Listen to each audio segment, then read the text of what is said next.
Welcome to Kadena News. My name is Stuart Popejoy. I'm the CEO and co-founder of Kadena. And this is a recurring series we do to keep the community, ecosystem projects, and others updated. New folks coming in to check out Kadena and talk to smart people. A little bit about Kadena. We're a layer 1 horizontally scalable proof of work blockchain built for business. I'll be your host of these episodes where we'll go over some of our latest news, and we always have really exciting guests. Today we have Chris Ngoi, who I'll introduce in a second after we get through the news. Super excited to talk to this extremely intelligent person, and I'm sure you're going to get a lot out of it. So let's dive in. Start with some recent news in our ecosystem, some project news, chips. Use cases, KDA mining without need for hardware. So it basically broadens access to mining and mining rewards. Their platform is now integrated into DeFi Llama for TVL reporting, which is great because it adds TVL to our ecosystem. And that's always a good thing for a platform. So excited about that. And then our EVM testnet continues to move forward quickly. A bunch of projects announced. Big ones were Uniswap and Morpho. Uniswap DEX, Morpho lending, coming to Kadena EVM mainnet, thanks to Oku. Other projects are Via Labs, Relend, Dia, Morky.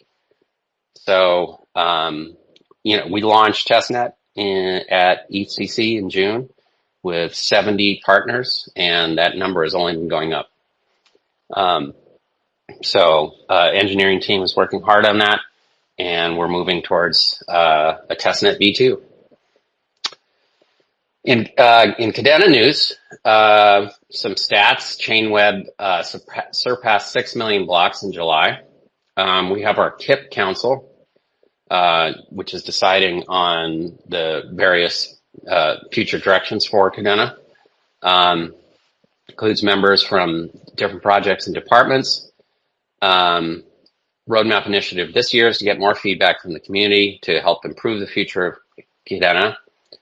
We had a cabinet poll for a developer advocate program to launch a developer advocate program to onboard and support new developers building on both Pact and EVM. Our CBO, Annalise Osborne, was in DC while the Clarity Act and Genius Act were passing, and hooked up with the Digital Chamber to help educate DC during that critical week. Our team went out to ETH Vietnam, had a great turnout. We had a workshop side event for EVM developers, amplified the grant program, and our nascent DevRel program connected with local developers in Vietnam. That's DevRel becoming a much bigger focus, and you're going to see a lot of exciting new things coming from Kadena with DevRel shortly. Vietnam, meanwhile, has become a top 10 area for blockchain development, so it's great to be out there. We do have more bounties added to Wonderverse, which is opportunities in our community work for to developers to help us come build out tools, infrastructure, and other useful resources. So check that out if you're a developer. There's money to be made. MetaMask Snaps officially launched at long last. You can buy, sell, and receive native KDA through the wallet. Supports the 20 Pact chains in production and can be used with Kadena Cabinet. So it's a great time to get involved with Cabinet too. And our own native wallet adapter now includes support for MetaMask Snap as well as Magic Wallet. All right, so that's the news. So now I'm super excited to introduce Chris Ngoi. And one thing I just want, just to give you a kind of general note about these spaces and our advisors is it's a bit of a shout out to our CBO, Annalise Osborne, who one of the first things she did right as soon as she showed up was start working on beefing up our advisory board. And these Kadena news shows have really shown the kind of caliber of the kinds of people that we now have on our advisory teams, thanks to Annalise's hard work. And it's really a different era for Kadena as a result. Last time we talked to Nitin Gar, and Nitin is just one of these, like, he's like a human encyclopedia of everything going on in crypto, and he really knows how to talk about how Kadena is bringing a unique advantage to all the things we're trying to do in crypto. So today, with Chris Ngoi, we're going to go in a different route, because Chris, where he helps Kadena is he helps us see what we're missing, see what's hard to find out there, and what's coming next. Of course, with a focus on real world assets, on enterprise adoption, but Chris's exposure and experience is far more vast than that in crypto. So super excited to have him on here. Chris, are you with us? Yep. Thanks for inviting me. How's it going? Can you tell folks, give people a little idea of your background, just so before we kick it off and get into it? Yeah, sure. Yeah, maybe a little bit about myself. So, I've sort of started my career very much in banking, and sort of started as an accountant, was horrible at it. Then to trade, and then found out, during the period when I was, I was running quite a fair bit of in touch with quite a lot of the folks at UBS. And I still remember till today that, they sort of rolled off when I went to have a meeting there. Loved it. And I was like, this really cool team.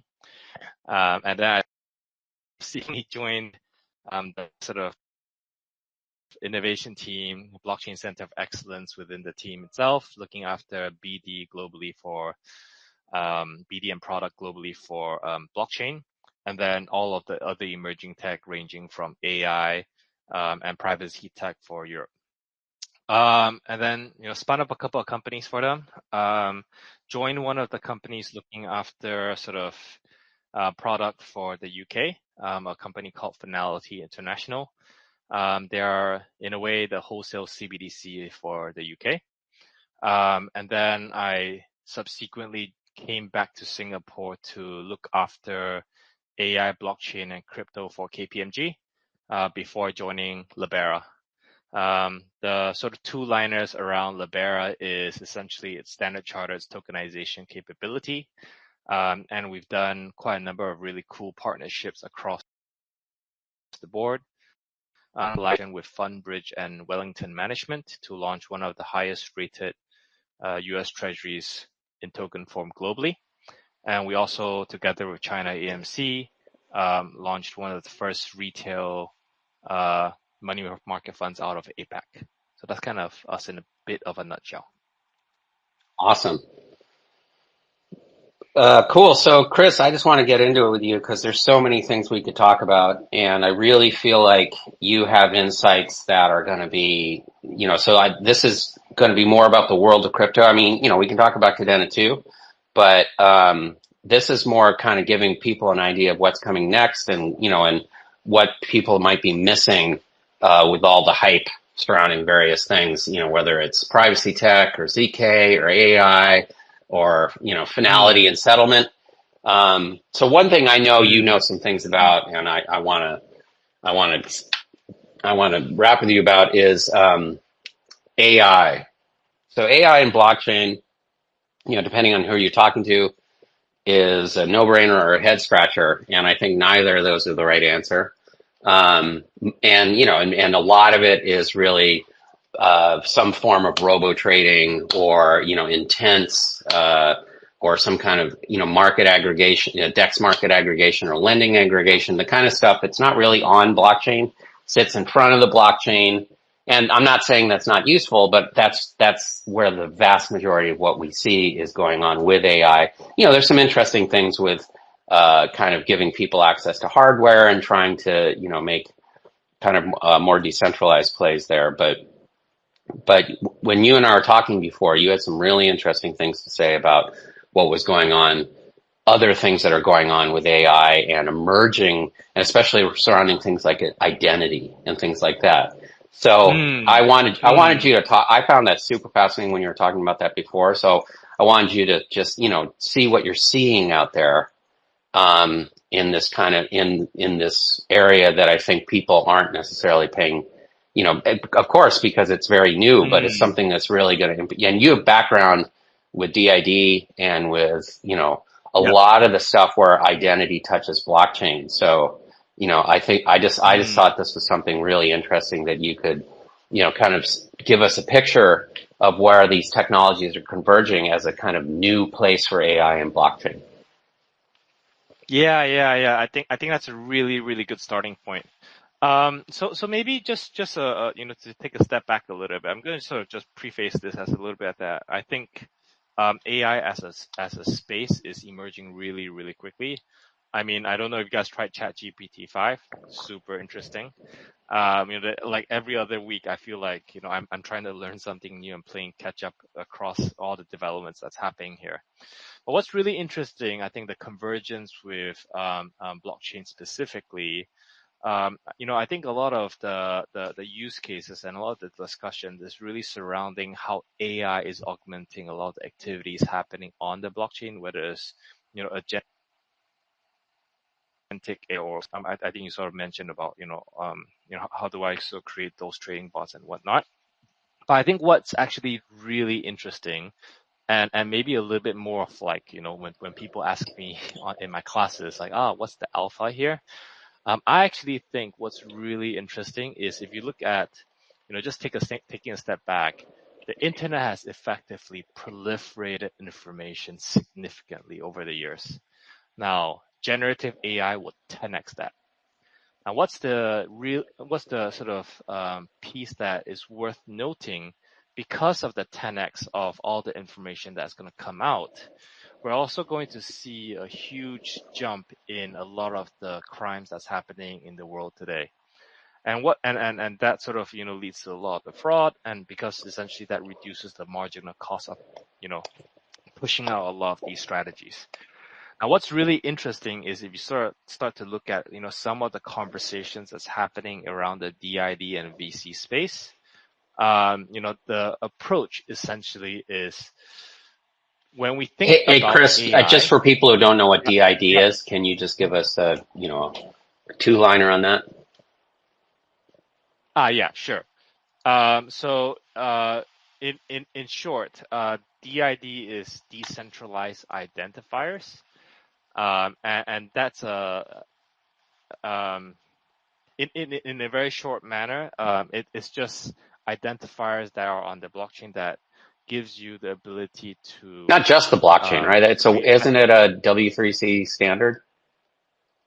Yes, that is correct. Yeah, That is correct. Yeah. So it is a W3 standards, where it sort of gives you the ability to um, uh, uh, gives you the ability to enable self-sovereign digital identities. cool. And this is really important because when we start to think about identities, it's typically controlled by a central authority, and these central authorities are the ones that manages your own personal information in a lot of the online interactions. You mean like So within the social DID, logins and stuff like that, like Google or an that's correct. Apple or Facebook? Mm, mm, mm, mm. And the most important thing, and as with all things on sort of blockchain, the really important piece around DIDs is around control. This idea that as an individual or as a company, I have control over my DIDs and can manage them independently, over sort of the issuers of these DIDs to your account. So I think I'll just sort of wrap back into sort of the AI side of things. So the question I think everyone talks about when they think about AI is how do I fight AI with AI? And I think what's really interesting is there's actually an emerging question, which is, instead of trying to detect AI misinformation, a much more appropriate and easier framing is how do I enable verifiable data that can be easily sort of used in a decentralized manner. And that's kind of where a lot of the DIDs and verifiable credentials come into play. Right. So is anybody working on, I mean, are you aware of like in enterprise or any of these other blockchain areas, are people starting, are you starting to see this stuff emerge? And specifically with AI, what's the Yeah. link there? Yeah, so I think when we start to look at some of the activity that's happening in the DID and VC space, there's quite a fair bit of actually large enterprise that's looking at this as it stands. I think the important thing here is from an adoption perspective. This has always faced a fair bit of uh, um, issues around the actual adoptions of DIDs and VCs. And the problem with, the adoption of DIDs and VCs over the last, 5 to 10 years is really because of the economics and the differences in interactions across the board. Now, I think what we're seeing actually is, across the government entities as well as the banks, this has now, come right back into focus on, trying to figure out, from a sort of trusted authorities perspective, can these reputable organizations issue these credentials so that you can use the exact same data points and verify them, when you're trying to sort of do various transactions. And I think that's quite an interesting sort of construct that's happening today. So, if you look at some of the activities that's happening across the board, I'm working with, various governments around Asia. And just to name a few, Hong Kong, Singapore, and even China is actually looking at various projects around decentralized identity and how to create a mechanism for you to do identities in a much more decentralized manner so that you can create various trusted nodes across the network that can issue credentials to individuals that can be used in a repeatable manner across the network. Now, we're also sort of seeing a lot of the previous economical questions around, who's actually paying for this resolves itself, because currently this is heavily subsidized either by, the layer ones or layer twos, or the government entities that's sort of trying to supercharge, verifiable identities across the network. And is that, yeah, because I do remember, right when we were kind of when we were doing our ICO in 2018, there was a lot of talk about DID. And then at one point, I think there was, there was talk about integrating DIDs with NFTs and SOL tokens. So it keeps kind of coming up. And as you said, I think it kind of comes up and then it goes away and then it comes up and then it goes away. In the ways they're looking at it now, are we talking about more like a federated? Because the whole point is not to have, a Facebook or a Google or even a government do it. The point is to have like decentralized identity, right? So is that more like a blue sky kind of federated thing? Is it the kind of thing that could live entirely on chain? Like, what is the kind of decentralized outlook for DID these days? That's actually a really interesting question. And I think where I am sort of, my current thinking is actually on is, the convergence on standards and the convergence of networks is a human sort of condition. So, I think looking at how DID has evolved over the years, I think, the fundamental piece around why it hasn't really picked up over the last 5 to 10 years was actually around, I think it started from a place that's incredibly idealistic. But I think when we start to look at, creating the network effects and creating a network that actually makes useful identifiers, it's going to be a more federated model because that's kind of where a lot of the use cases converge. And the moment, there is a network that sort of crosses the threshold of the tipping point, then the whole sort of the DID sort of becomes significantly more important. There's sort of a couple of hypotheses that I've come across that I think is quite interesting. The first is when you start to look at a lot of the tokenized real world securities that's currently growing quite rapidly across various networks today. The problem with a lot of the tokenized securities today is a lot of the KYC requirements. And that's actually a humongous impediment for a lot of the Web3 native folks. So when we start to look at, how we can enable maximum accessibility of a lot of these security tokens, but still manage the eligibility of the purchases, DIDs and VCs become a really important lever for you to do that. Because when you think about how tokenized securities is operating within the blockchain, the whole premise there is this maximized accessibility. But how we manage the eligibility and suitability of the actual investor, that specific mechanism hasn't necessarily been built out yet. Now, the actual payment leg for that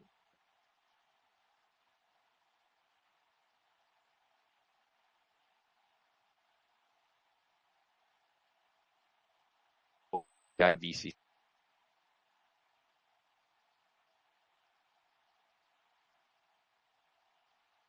Can you repeat that last thing? We lost you a little there.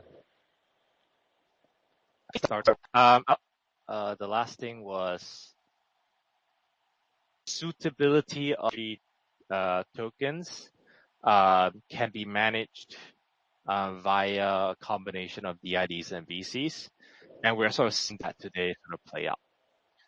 The second use case that I'm seeing quite a fair bit of folks that are sort of at it is actually the healthcare space. So actually, Singapore is quite a nice example within this. So during COVID, they actually sort of launched self-certs. It's actually just as actually sort of representations of the COVID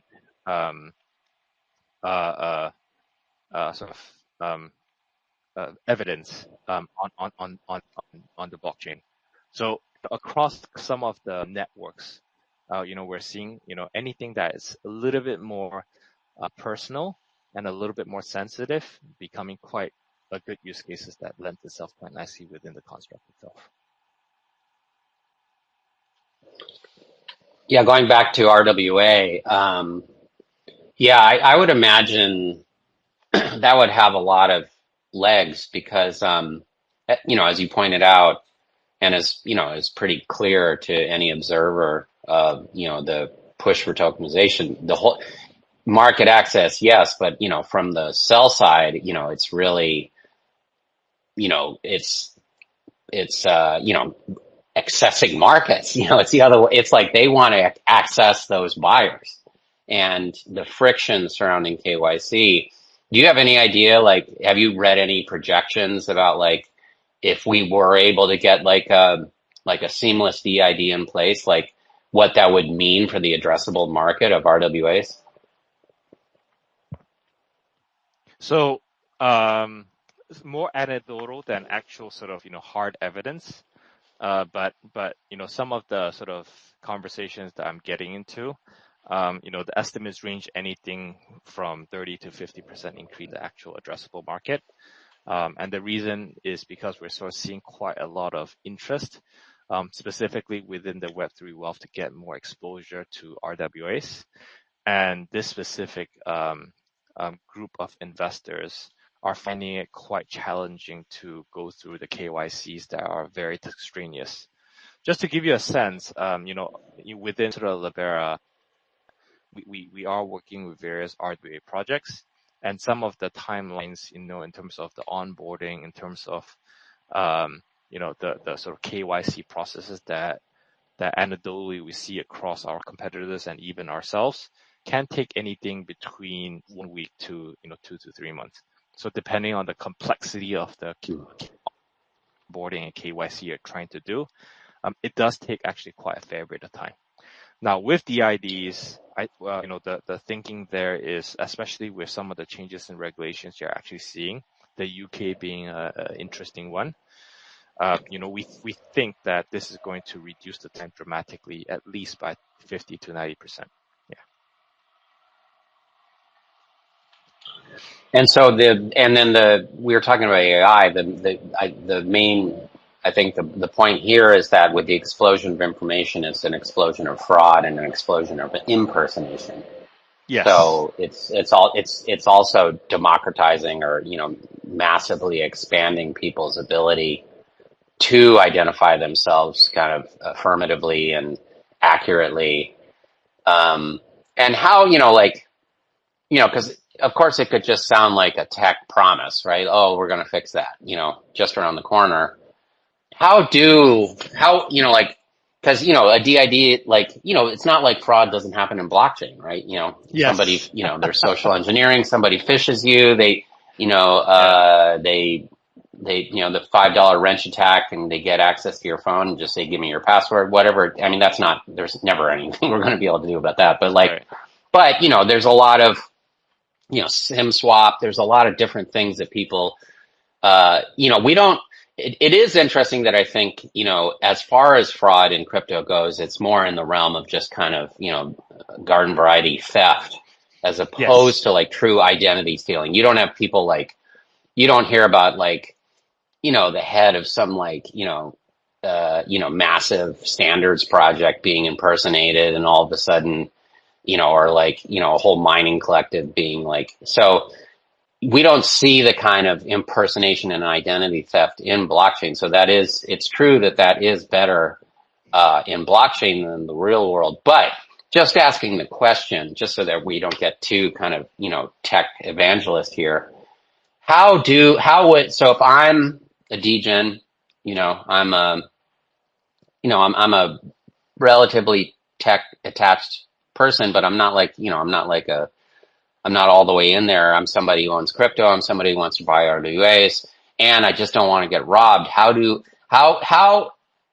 is it that once I've established a DID, a fraudster can't just, I mean, I guess it's just like wallet technology and things like that will keep it secure for you. Is that how it works? Yeah. Yeah.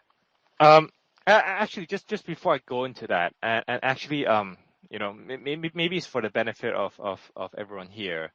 Actually, just even before we get into the fraud, um, I think it's quite important for buyers of RWA or any specific tokens to understand actually what's exactly the risk that you're actually getting exposed to. Currently today,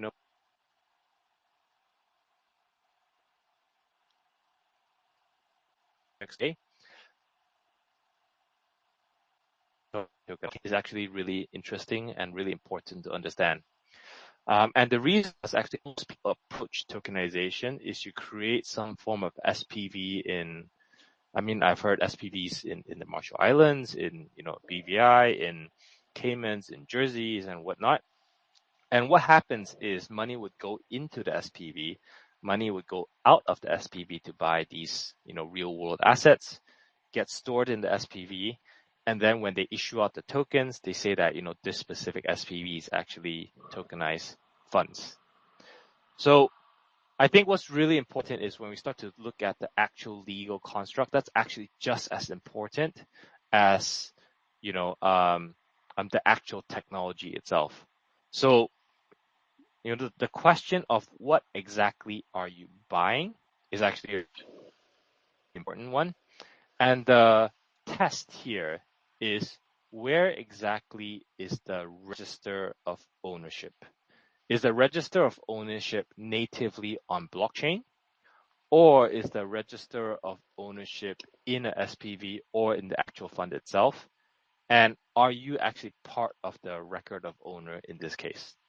So, these are sort of, hopefully some guiding questions for the audience to have a think, because that specific, a trail of questions sort of leads into most important, point of all, which is, when,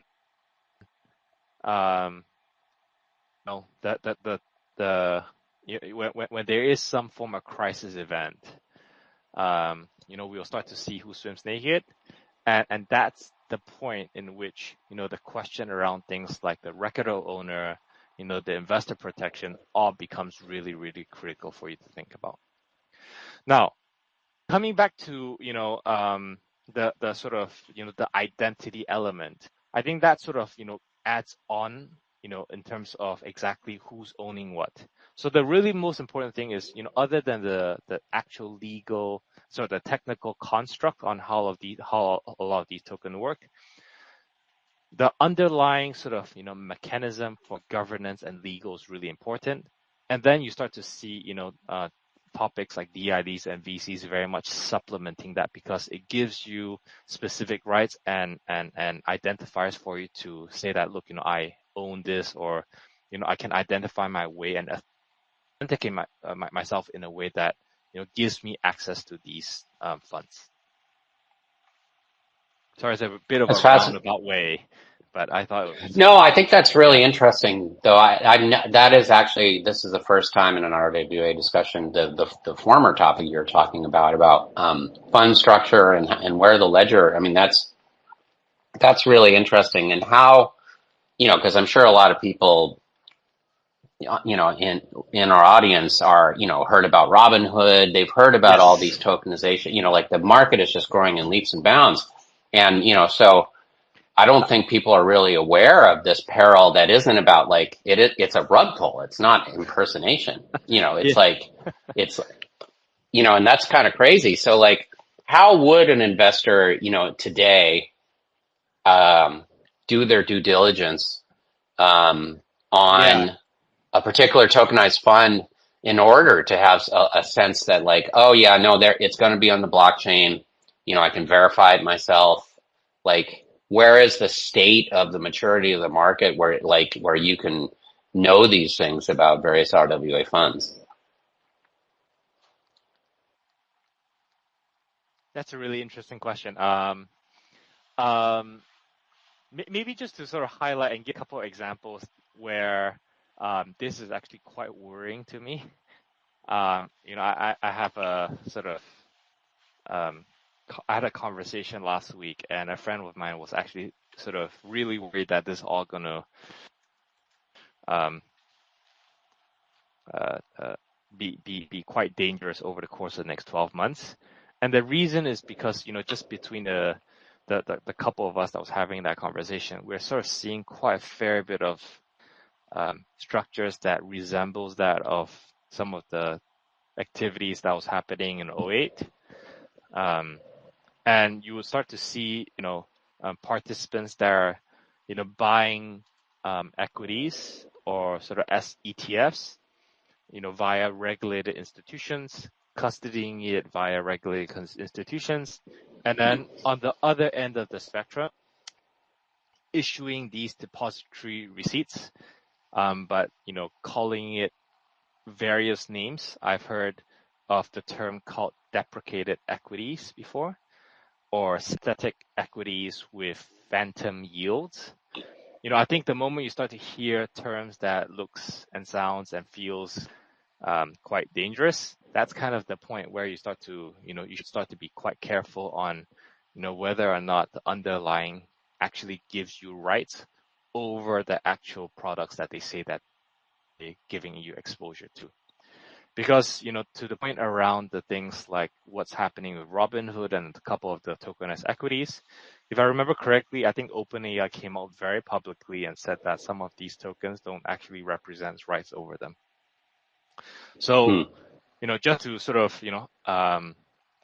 in the same vein of, if it looks like a duck, quacks like a duck, it is a duck.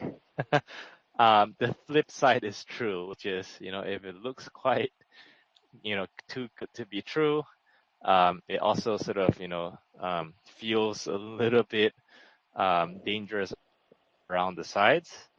It's probably, quite problematic in terms of something that you should be allocating to as well. So I think that's kind of like the, starting point, which is, we're seeing quite a fair bit of activities that worries quite a lot of folks in the market. And we think that, this is going to be quite problematic as more, AUM piles into these that promises higher AUM. Now, how do we actually determine what's actually good and what is not? A couple of ways.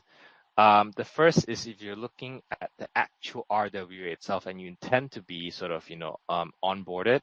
Coming back to my earlier point, I think the legal and governance structuring is really, really important.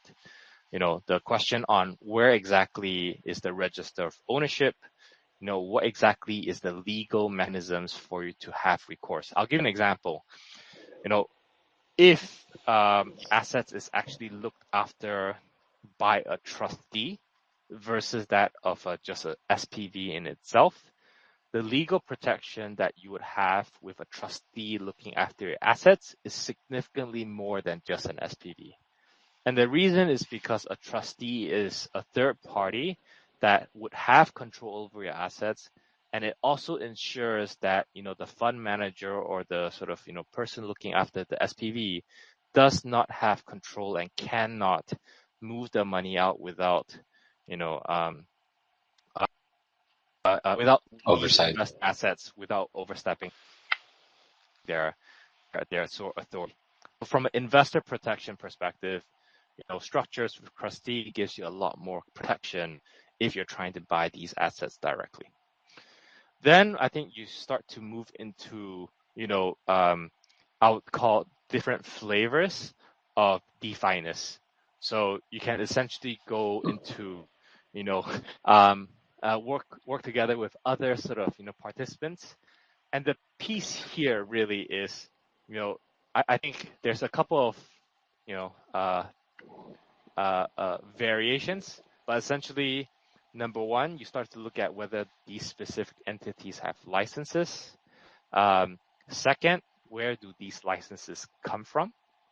And third, and this is a really important one, is essentially the track record of the company itself and the sort of folks that are sort of, backing it.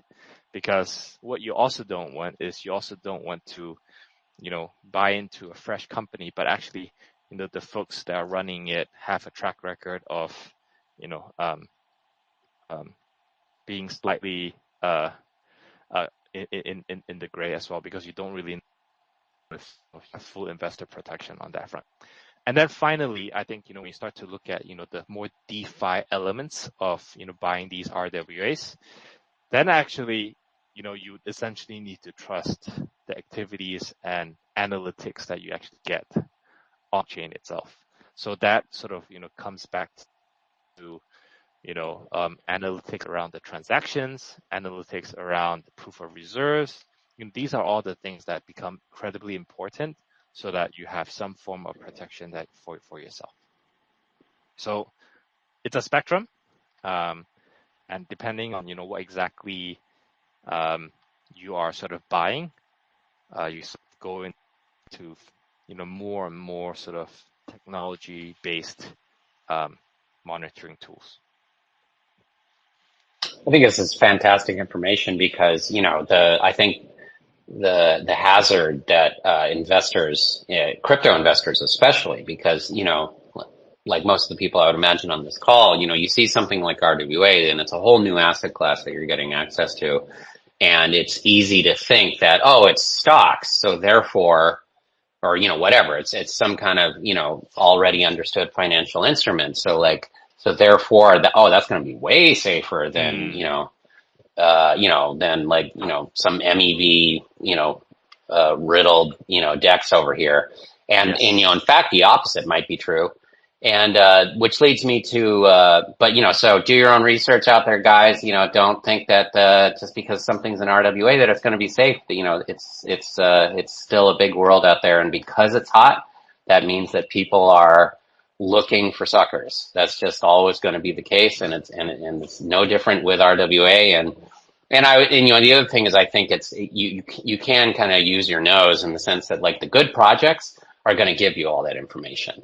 You're going to see you're going to be able to easily answer these questions. And so if you can't easily answer these questions, maybe pass because, the market is maturing and I think eventually we will have a lot better reporting about these kind of things.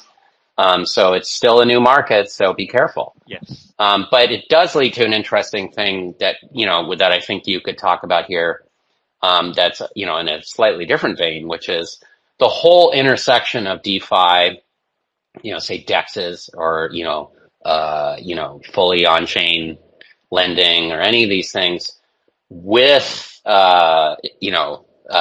enterprise or, tokenized, like how do you see the market maturing there with like kind of trying to bring, the things that I think we find innovative about AMM or, kind of advanced AMM, trading, structures and and Yeah, decentralized lending and all this stuff. Where do everybody talks about this, but where is the market actually at with this kind of convergence?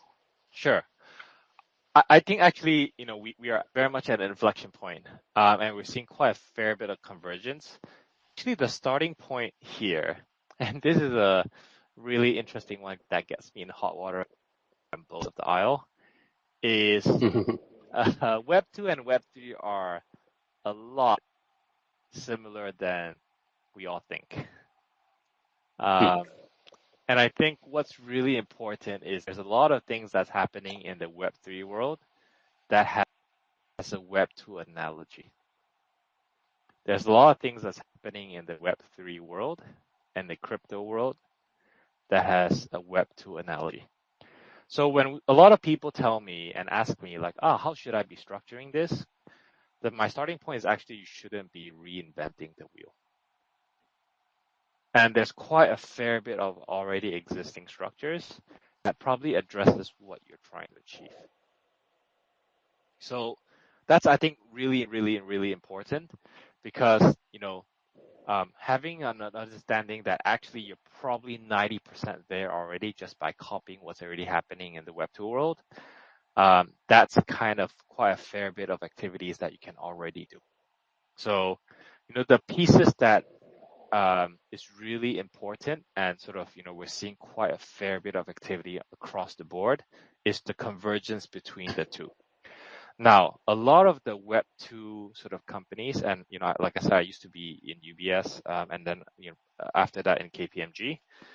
What's really neat is a lot of the Web 2 folks are essentially, been exploring blockchain over the course of the last, decade or two. They sort of really boil down in a couple of things, right? The first is, when they think about how it redefines money. So redefining money is really sort of bucketed into three main categories. One is central bank digital currencies. Two, you're seeing a huge amount of banks doing this. It's tokenized deposits.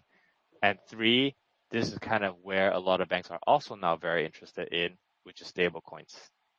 Now, I'll just put one point around stablecoins because a lot of people are very, very excited about stablecoins, and there's a lot of people are essentially saying that stablecoins is going to take over the world.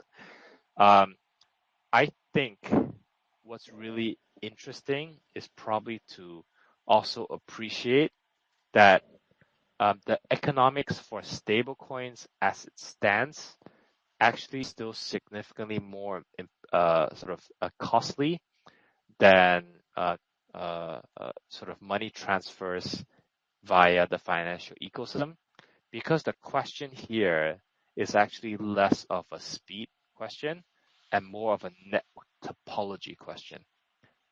And the really important bit is actually you can take a look at some of the data that's coming out of chips. For every $26 that moves in the chips system in the US, only $1 is actually moved in the banking system. So there's a huge amount of savings from netting across the network that a lot of the folks in the stablecoin network don't actually get access to because they need to back their transfers and stablecoins 1:1. So a lot of these balance sheet type sort of savings do not exist. So I think just food for thought, when we start to think about the actual sort of benefits of stablecoins, there's obviously a lot of opportunities, especially for corridors across countries where a lot of banks are not existing.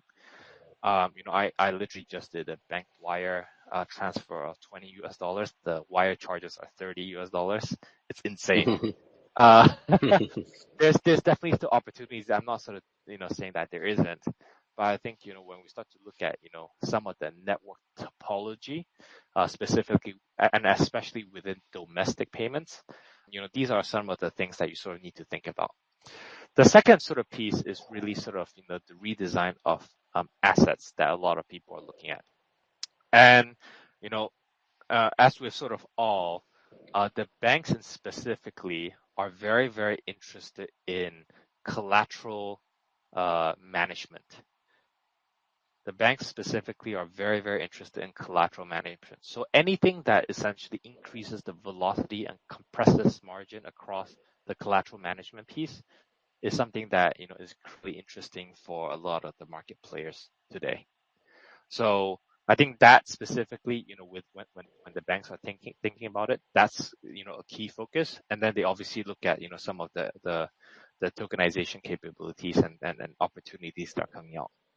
The problem with a lot of the sort of asset tokenization initiatives and things out there is there's a whole host of supply of assets to be tokenized. I can't tell you how many times I've been asked, Chris, can you tokenize my island or building? Over the course of the last 3 months. The short answer to, can I tokenize my island is what you want to tokenize it for. The problem is there's a bunch of assets that wants to be tokenized. The problem is, from a demand side, who's actually buying it.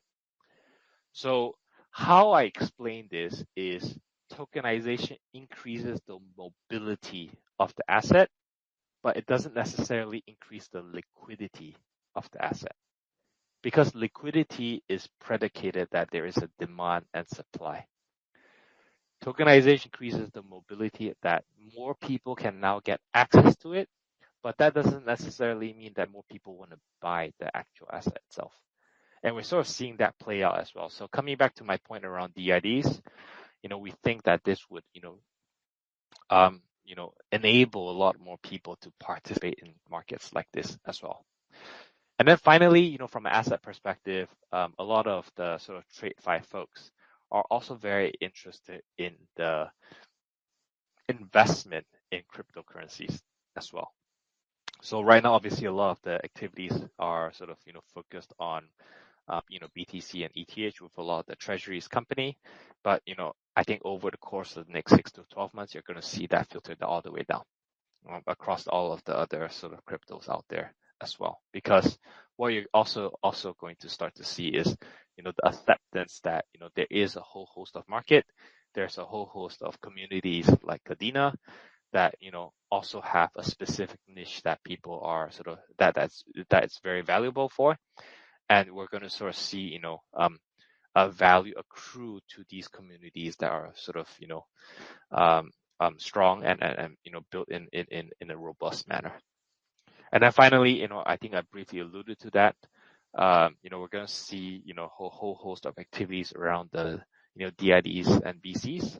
And the really important bit there is really to understand where does the digital handshakes happen. Because the digital handshakes is where the risk and reward happens. So when we start to think about, the activities that happen across the board, that's kind of where it becomes quite interesting as well. So one thing I'm hearing here is that, one of the things, especially more on the enterprise side of the or the people are more focused on the tokenization side, let's say. Yes. Is you hear people say, these things like DeFi and TradFi are about to converge. It sounds like we're a ways from that because, for instance, I think a lot of the,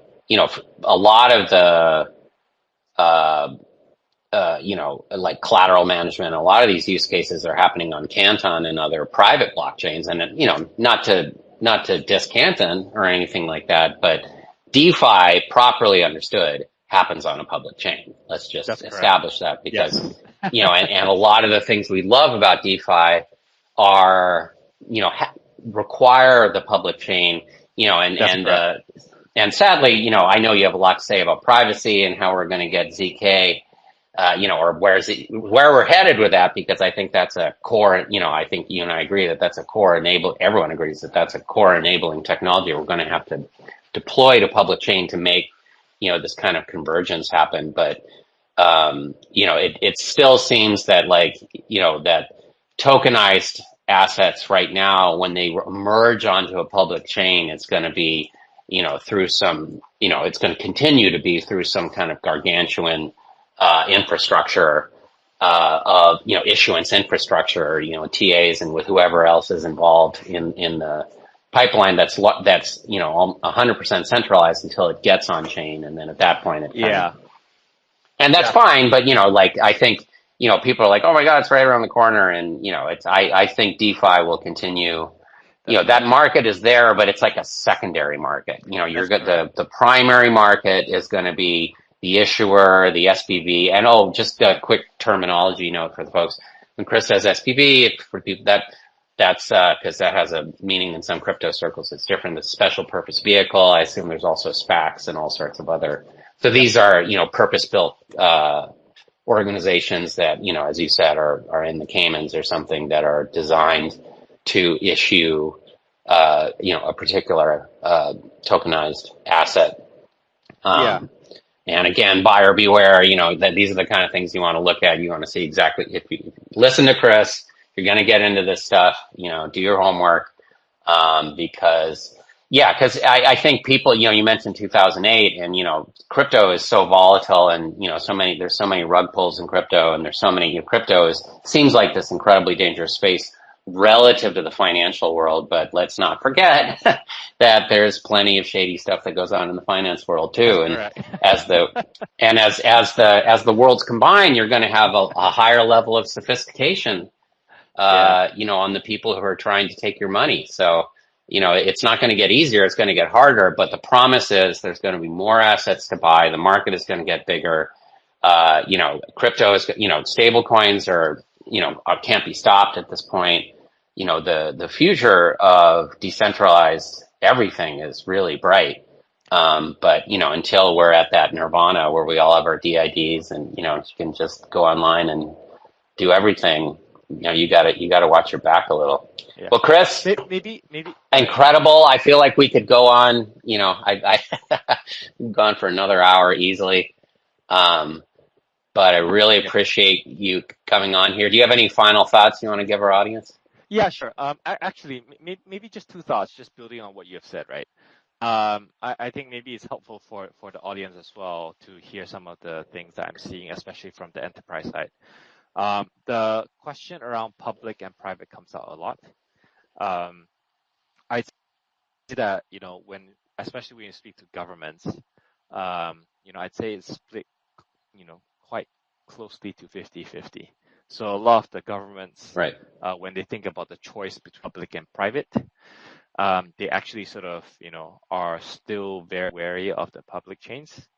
But I think where sort of my starting point with a lot of these government entities is the question on, do you want to build on the intranet or do you want to build on the internet? Exactly. And I think that's kind of once again, a nice analogy. Once again, coming back to Web 2 versus Web 3, there's a whole host of analogies that sort of represent some thinking that's happening there. And I think, coming back to, a lot of the adoption that happens, I think kind of like, the building it right, and even with especially within the Kadena community, it's really important, because I think what a lot of these enterprises are actually doing is they're actually looking at the innovation that's happening, and then they're essentially saying that, look, how can we sort of incorporate that and actually work together with these chains to make sure that it's done in a robust and sort of enterprise manner. And we're sort of going to start to see a lot of the enterprise use cases. And once again, it's going to probably resemble very much of the market between open source as well as enterprise software. The same way we're going to see quite a lot of the activities happening on the enterprise side versus more on the sort of, DeFi sort of side of things, where, a lot of the innovations that's happening, whether it's AMMs or even flash loans. A lot of the institutions are looking at that and thinking that's really, really interesting. And then sort of my final piece around sort of, doing sort of your homework as well as, making sure that, you protect yourself actually comes up a lot when we speak to a lot of the institutions, whether or not there's a lot of scams that happen within crypto. I actually think this is a result and symptom of the spotlight effect because it is so transparent within the ecosystem. Sure, you find out about, right, yeah. Word gets out. It's true. I mean, so many things, there's so many shady, like, trades that get shut down or, like, traders that get arrested. You'll never hear about it. I mean, yeah, absolutely. Yeah. And actually, the London whale. If anything, crypto is more transparent than the financial sort of absolutely. System. Yeah, that's right. So food for thought. I think that's really important. Yeah. No, I mean, I think, and we've been, looking out at the broader world. Of course, at Kadena, that's our focus, right? Because we look at it as a situation of risk and trying to minimize risk, and risk comes in many forms.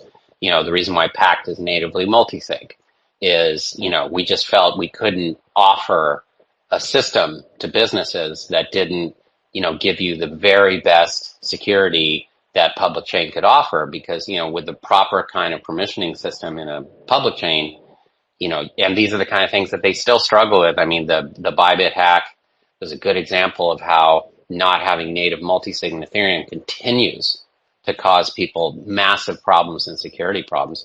And then scale, because the other thing is that availability is existential business risk.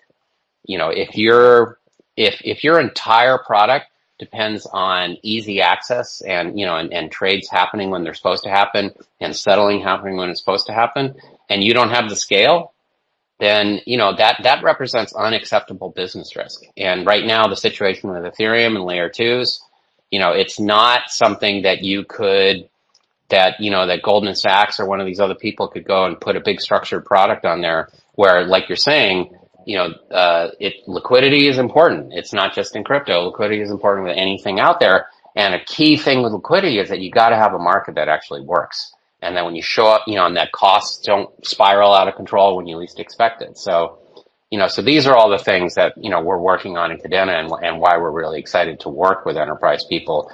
And we really want to make public chain safe for enterprise. That's like our ultimate goal is, we call ourselves the blockchain for business, because our ultimate goal is to quell all those fears that, which are 100% understandable, that organizations have. And, and that's why we need to have more conversations with people like you, so we can, we can bring ZK technology, we can bring DID, we can bring all these things and make it a place where people, they'll enjoy the, like you say, the transparency of public chains. So, we're obviously zealots about this kind of stuff, but it's great to have you on here, Chris, because I think it's always refreshing to, look at the big picture, with everything that's going on. And, so really appreciate you having you on here. And I thank everyone for joining us today. We're hoping these Kadena News X Spaces are useful for not just getting the progress we're making, but a glimpse of what's to come in the market and with Kadena, and why we're excited